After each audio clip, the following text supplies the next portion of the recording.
Tinamaan sa leeg kaya alanganin sa round 2. Di sa'kin sasapat kahit lakas mo pa i-times 2. Walang kwentang ipon kaya sa rookie delikado. Kahit anong haba mo supal man paring iabando. Di ka bumubomba magkakaroon pa rin ng amat. Malaking kung pag nagwala ay di mo ito maaawat. Ang pagtanggap ng laban buhay mo mapapahamak. Hindi ito showtime kaya wag ka magpapasikat. Di ka malakas wag kang nga rin maging kampiyon. Ang halimo na Gerrans naggan pa ang kondisyon. Kasi papatayin ko lang yung mga sakin ng gabon. Mga nagpipiling na boss isa sa mga gustong mabaon.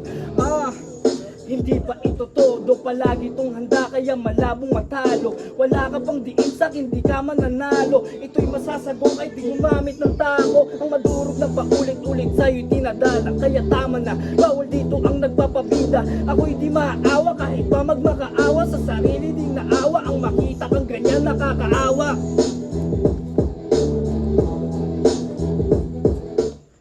Nagpahinga ni yung wardy, ayaw niya na di ma-pressure. Kung di ka pa nagtatanda, ako magsisilbi mo lecture. Matatalo mo ko, not sure. Dito uubra sa bagong pambato. Dragon!